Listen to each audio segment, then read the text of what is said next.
জলের ভাপে তৈরি ভীষণ মজাদার এই কেক একদম নরম তুলতুলে হয়েছে। বানানো খুবই সহজ। পাকা তালের পাল্পের সঙ্গে সুজি এবং ময়দা মিশিয়ে বানানো এই কেক চায়ের সঙ্গে খাওয়ার জন্য এবং বাচ্চাদের স্কুলের টিফিনে দেওয়ার জন্য বানিয়ে নিতে পারেন। এই নরম তুলতুলে কেক খেতে দারুণ টেস্টি হবে। যে কেউ খুব সহজে এবং কম সময়ে বানিয়ে নিতে পারবেন। ছোট বড় সবারই ভীষণ ভালো লাগবে পাকা তালের এই বানানো কেক। নমস্কার বন্ধুরা, সর্বাণী রান্নাঘরে আপনাদের সবাইকে স্বাগত। বন্ধুরা, আজকে আমি আপনাদের সঙ্গে শেয়ার করব পাকা তালের পাল্পের সঙ্গে ময়দা এবং সুজি মিশিয়ে কিভাবে এইরকম নরম তুলতুলে কেক বানাবেন তার রেসিপি। আশা করি বন্ধুরা আজকের এই পাকা তাল দিয়ে বানানো কেকের রেসিপি আপনাদের ভীষণই ভালো লাগবে। আর বন্ধুরা, আজকের কেকের রেসিপি আপনাদের ভালো লাগলে অবশ্যই একটা লাইক দেবেন, আর সেই সঙ্গে নতুন বন্ধুরা আমার চ্যানেলটিকে সাবস্ক্রাইব করে আমার পাশে থাকবেন। তাহলে চলুন বন্ধুরা, পাকা তালের পাল্পের সঙ্গে ময়দা এবং সুজি মিশিয়ে কেকের রেসিপিটা দেখে নেওয়া যাক। কেক তৈরি করার জন্য প্রথমে আমি নিয়েছি 1 বাটি তরল দুধ, আর এই দুধটাকে আমি জাল করে একটু ঘন করে নিয়েছি, তারপরে ঠান্ডা করে নিয়েছি। এই দুধটাকে আমি মিক্সিং বোলের মধ্যে দিয়ে দিলাম। এখন দিয়ে দিচ্ছি ওই একই বাটির মাপে হাফ বাটি গুঁড়ো চিনি। এখন দিচ্ছি 1 টেবিল চামচ রিফাইন তেল। দিয়ে দেবো হাফ বাটি তালের পাল্প। এই তালের পাল্পটা আমি কাঁচা দিচ্ছি না, এই তালের পাল্পটাকে আমি ফুটিয়ে নিয়েছি। তালের পাল্পটা আমি ফুটিয়ে ঠান্ডা করে নিয়েছি। আর এখন দিয়ে দিচ্ছি সামান্য লবণ। এখন একটা হ্যান্ড উইচের সাহায্যে আমি সব কিছু খুব সুন্দরভাবে মিশিয়ে নেব।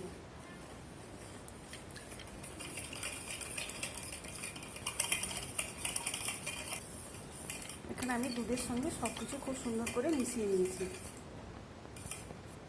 এখন আমি দেব সুজি। চিনির বাটির মাপে হাফ বাটি সুজি দিয়ে দিলাম। এখন দিচ্ছি 1 বাটি ময়দা, আর দিয়ে দেবো হাফ বাটি ময়দা।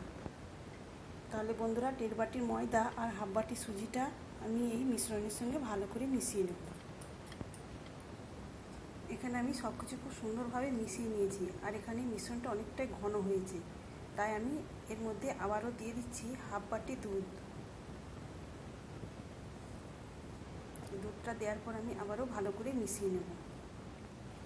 আবারও হাফ বাটি দুধ দেওয়ার পর আমি এইভাবে ভালো করে ফেটিয়ে নিয়েছি। দেখুন বন্ধুরা, এই ব্যাটারের ঘনত্বটা খুব বেশি পাতলাও নয়, আবার খুব বেশি ঘনও নয়।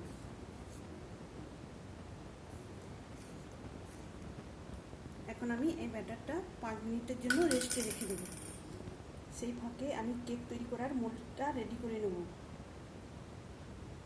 কেক তৈরি করার জন্য এই মোল্ডে আমি প্রথমে নিচের দিকটাতে তেল ব্রাশ করে নিয়েছি। এবার একটু ময়দা ছড়িয়ে কোট করে নেব। আমি এই মোল্ডটা তেল ব্রাশ করার পর ময়দা দিয়ে কোট করে নিয়েছি। আপনারা যদি কেকের মোল্ড না থাকে তাহলে অ্যালুমিনিয়ামের যে কোনো পাত্রে কেকটা তৈরি করে নিতে পারেন। এদিকে 5 মিনিট পরে এই ব্যাটারটা দেখুন অনেকটাই ফুলে উঠেছে সুজিটা, আর অনেকটাই ঘন হয়েছে। এখন আমি এর মধ্যে দিয়ে দেবো বেকিং পাউডার। হাফ চা চামচ দিয়ে দিলাম বেকিং পাউডার। এখন দিয়ে দিচ্ছি 1 চা চামচ লেবুর রস। বেকিং পাউডার আর লেবু রসটা দেওয়ার পর আবারও আমি একটু সময় নিয়ে এই ব্যাটারটাকে ফেটিয়ে নেব। আর এইভাবে যত বেশি ফেটানো হবে কেকটাও তত বেশি ফ্লাফি হবে, তখন কেকটা খেতে ভীষণ ভালো লাগবে। দেখুন বন্ধুরা, এইভাবে ফেটাতে ফেটাতে এই ব্যাটারটা কতটা ফুলে উঠেছে। আমি প্রায় মিনিট ধরে এই ব্যাটারটা আবারও ফেটিয়ে নিয়েছি। এখন আমি কেক তৈরি করার জন্য কেকের মোল্ডে এই ব্যাটারটা ঢেলে দেব। এখন আমি কেকের মোল্ডের মধ্যে এই ব্যাটারটা ঢেলে দিলাম। এখন আমি এই মোল্ডটা ধরে ঝাঁকিয়ে দেবো, যাতে এই ব্যাটারটা চারদিকে ছড়িয়ে যায় আর ভেতরে এতটুকুও ফাঁক না থাকে। আমি এই মোল্ডটা ধরে ঝাঁকিয়ে নিয়েছি। আর আজকে আমি কেকটা তৈরি করব জলের ভাপে। কড়ার মধ্যে জল দিয়ে দিয়েছি আর তার উপরে একটা স্ট্যান্ড বসিয়ে দিয়েছি। এখন আমি মোল্ডটা এই স্ট্যান্ডের উপরে বসিয়ে দেব, দিয়ে 15 মিনিট আমি ভাপিয়ে নেব। 15 মিনিট আমি জলে ভাপিয়ে নিয়েছি। এখন আমি এই ঢাকাটা খুলে নেব। আর দেখুন বন্ধুরা, এই 15 মিনিট ভাপিয়ে নেওয়ার ফলে কেকটা ফুলে কতটা বড় হয়েছে। তবে একটা জিনিস খেয়াল রাখতে হবে, একইভাবে যেন ওই জলটা ফুটতে থাকে। আমি এখন একটা এই কাঠির সাহায্যে চেক করে দেখিয়ে দেবো কেকটা ঠিকঠাকভাবে তৈরি হয়েছে কিনা। তো দেখুন বন্ধুরা, এই কাঠির গায়ে এতটুকু কাঁচা অংশ লেগে নেই, তো বোঝাই যাচ্ছে কেকটা ঠিকঠাকভাবেই তৈরি হয়েছে। এখন গ্যাসটা আমি অফ করে দেব, দিয়ে মোল্ডটা নামিয়ে নেব। কেকটা আমি এক্ষুনি বার করব না, তবে ঠান্ডা করে নেওয়ার পর এটা আমি বার করে নেব। কেকটাকে আমি ঠান্ডা করে নিয়েছি। তাহলে বন্ধুরা দেখতেই পেলেন পাকা তাল দিয়ে জলের ভাপে কত সুন্দর কেক বানানো যায়। এখন আমি এইভাবে সাইড থেকে একটু ছাড়িয়ে নেব।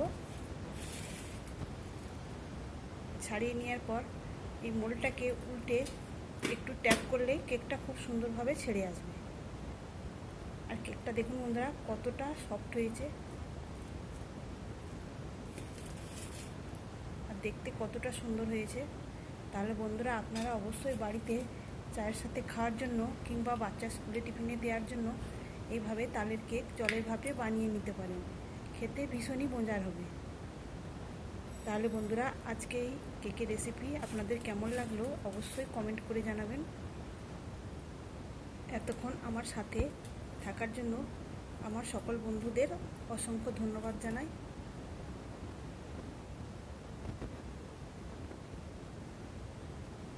তাহলে আজকের মতো আসি। সবাই ভালো থাকবেন, সুস্থ থাকবেন। ধন্যবাদ।